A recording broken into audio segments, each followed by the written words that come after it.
Chris Tomasson's joining us from the Denver Gazette. He's the beat writer there. Chris, thanks for joining us again. Great to be on again, Greg. Thanks for having me.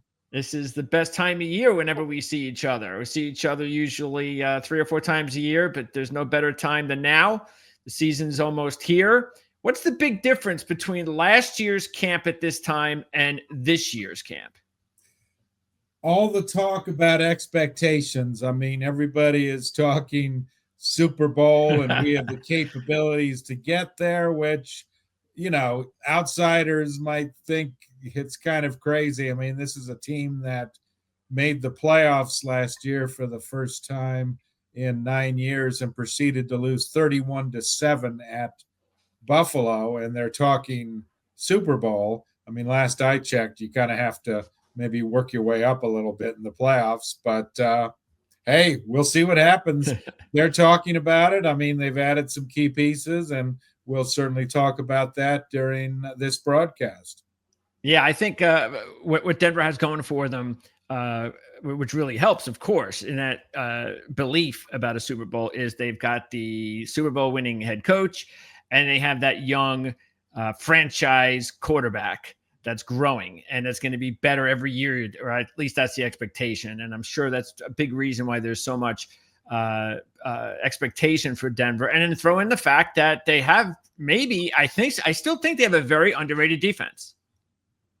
Oh, I don't think it's underrated. I mean, at least outside of Denver, it is. Yeah. Yeah. I mean, they certainly had a top-notch defense last year, leading the NFL in sacks. I think one issue was they had some issues, against some of the top teams in the league. Baltimore put 40-plus points on them. We mentioned Buffalo in the playoff game. So, yeah, the defense will have to step it up when facing some of the NFL's elite teams. Okay, so first of all, injuries. How are the latest injury news? I know Nick Benito, I think he's going to be fine from what I heard with his foot. And then update me also on Benito, Drew Sanders, how he's doing, and Alex Singleton after last year's injury. Yeah, well, Benito, first of all, he had a bone spur on his foot, and it was a very minor procedure, and he's expected to be back at practice next week after sitting out all of this week. So he's not an issue. Dre Greenlaw has had all these nagging injuries. I mean, I think he's the one that people need to keep an eye on. I mean, it was well chronicled with the 49ers in the Super Bowl, tore his Achilles. Then he returns last year as a calf injury. And then the off season had a quad injury while working out, didn't participate in spring drills. Then on July 31st, had a different kind of quad issue. Sean Payton said the other day he's got some scar tissue in it, but he thinks he's going to return to practice next week and do a lot more than he's been doing. But it's worth keeping an eye on him just because all these little nagging injuries keep cropping up. Drew Sanders, he'll miss the start of the season. I expect him to start an injured reserve. He had foot surgery. Not sure how long he might be out, maybe half the season or what have you. But if the starting inside linebackers can stay healthy, they'll be okay. I mean, I mentioned Greenlaw. Alex Singleton, he's back doing full work. He broke his thumb. He's got, still a wrap on it, but no significant issues with him. And then the backups at inside linebacker, Lavelle Bailey, has looked really good in training camp. They got Justin Sternad, who played a lot last year when Singleton suffered a torn ACL in week 3. So, yeah, I don't think Drew Sanders is a big loss if the other guys stay healthy. Okay.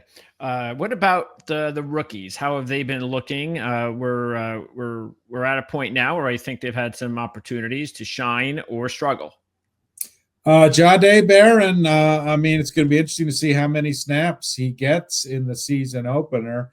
I mean, when he was drafted, there was thinking, well, can he compete with Riley Moss as a starting outside corner opposite Pat Surtain? But, that competition never formulated. Moss will be the starter. And then it was like, okay, will he compete with Jaquan McMillan at the nickel spot? But J-Mac has been the primary nickel guy throughout training camp and the in the preseason. So unless there's an injury, I don't see that changing. So, I mean, Barron, it looks like maybe he's potentially just going to be on the field if they go to dime packages or they want to mix things up for a play or two where there's some injuries. So I don't know how big of a role he's going to play at the start of the season.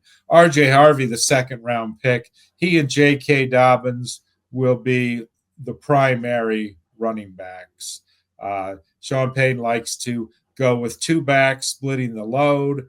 I mean, who's the starter? I mean, probably Dobbins, but it wouldn't be surprising if Harvey opens some games based on their game plan as the starter. So those two guys will play, be the main ball carriers, barring injury, Dobbins and Harvey. And then as far as the other rookies, Pat Bryant, wide receiver, he's been solid, but they have such depth at wide receiver, so it remains to be seen how many snaps he's going to get.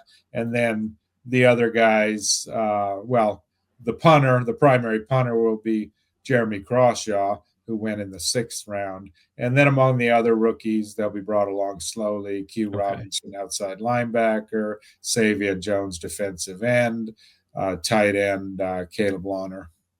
So it sounds like actually Harvey is going to get the most opportunity. And it sounds like to me that Barron has not developed as quick as they had hoped. I know I'm not trying to say anything completely negative here, but every player develops differently. Well, cornerback is a tough position to learn. I mean, there's not a tremendous amount of cornerbacks who step in immediately and make an impact. Maybe the real very high drafted guys. I mean, I covered the Vikings previously. Trey Waynes was the number 11 pick in 2015. Barely played as a rookie, but then developed into a solid player. And plus, it's kind of like they have to find his niche. I mean, in college, Barron played all over the place.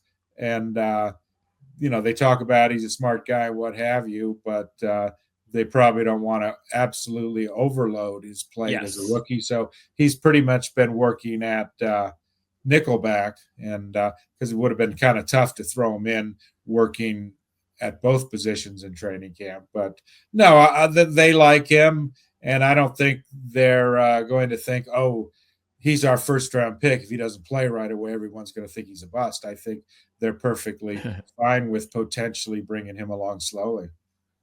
Speaking of that cornerback question battle early on, which is not a battle anymore, are there any other position battles going on right now, or is everything pretty much what we know, what the starting lineup is now? It's what it's going to be week 1.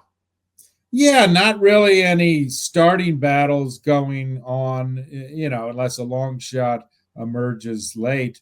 But most of the biggest battle is at running back, because they've got their top 2 guys, and then they have 4 decent runners after that in Jahleel McLaughlin, Audric Estime, Tyler Bidet, Blake Watson. These 4 guys are battling for what potentially could be 1 roster spot or maybe 2 if they decide to keep 4 running backs. So that's probably been the biggest camp battle so far, is for the depth at running back. I mean, they're going to try to slip a couple of those guys onto the practice squad, but there's certainly always the risk that another team could scoop them up. Sure. And you mentioned how deep that wide receiver room is. Would you say that the wide receiver room is the deepest, and that's going to be maybe the most intriguing position battle at the end of the unit, as far as who's going to be able to get the job and who's not? Well, there's a battle to be the, quote, number 2 wide receiver behind Cortland Sutton. And 3 guys are pretty much in the mix for that. Marvin Mims, Troy Franklin, who's had a good training camp in his second year, Devon Bailey, who was slow to the start of camp with a left knee issue, but he looked really good in the joint practice the other day against the Arizona Cardinals. So I don't know if there's going to end up being a defined, quote, number 2 receiver, because different guys might start alongside Sutton and they'll rotate them and what have you. And, I think you can use 4 receivers spreading the ball around. And Trent Sherfield is kind of the wild card in this mix. He's been mostly regarded as a special teams player, but he's had a top-notch training camp, had a great preseason game in the opener against San Francisco, 3 catches, including a diving one in the end zone. But for the Broncos, Sherfield's going to be active every game due to his special teams. So he's a guy that they could slip in different situations and might have some special plays for. So, yeah, there's definitely competition and kind of sorting out the wide receiver pecking order. Okay. Is there a player, a couple players that you think, if you had to zero in on, that might have the best chance of being like a surprise 53-man roster addition? Somebody that, yeah, you know what? I can't believe he made the team, but he earned it. And whether he's a college free agent or a veteran, anybody out there that you can immediately point your finger to, or not particularly? Well, Kareem Reed was one of their highest paid undrafted free agents out of Utah, and he's had a very good camp. He had a leaping interception in the opener against San Francisco. So he's probably figuring that Drew Sanders is going to start on injured reserve. He's probably the number 5 inside linebacker now. Will they keep 5 inside linebackers? I mean, who knows? But if there's another, they have been banged up a little bit, as we've noted at the position with Greenlaw and Singleton. And then after that, I've already mentioned Bailey and Sternad. So, if there's another injury, or if they decide to keep 5 inside linebackers, he could be a surprise guy among the undrafted guys. But I don't know if any of the other undrafted rookies will make it. Okay. What about give me a couple of players who you think could be breakout performers, veterans only, no free agents, obviously no rookies. So a player maybe on each side of the ball. I know a couple of guys that you talked about that you thought were developing really well. One of them you mentioned was Bailey at linebacker. You also mentioned Tillman at edge, and Skinner at safety as a few guys to keep an eye on. Not sure if any of those guys would be in that category, but what about a breakout performer either on offense or defense? Well, let's start with defense, since you mentioned some of those guys. Tillman, I mean, here's a guy who came out of Division II, Indiana, Pennsylvania, spent 3 years in the spring leagues, and he really emerged last year. I mean, he started the year in the practice squad, and then he gets called up and has 2 sacks in his first game, finished with 5 sacks. So although the thing is, they have so much depth at that position. Jonathan Cooper and Nick Benito are the starters, but they like to rotate in a lot of guys. So it'll be interesting to see, with Jonah Ellis or Dondre Tillman, how those snaps are divided. But both those guys, Ellis and Tillman, as in a reserve role, or if there's an injury to one of the starters, could certainly emerge with even more sacks. I mean, Tillman had 5 last year. J.K. Skinner, who you touched upon, they love him on special teams, but I don't know where he fits in terms of plays from scrimmage, since they're pretty much set at safety with Brandon Jones and Talanoa Hufanga. And, as you know, safeties pretty much play every snap. And inside linebacker, Lavelle Bailey's had a great training camp, and how much he plays, again, will depend on the injuries that we've discussed.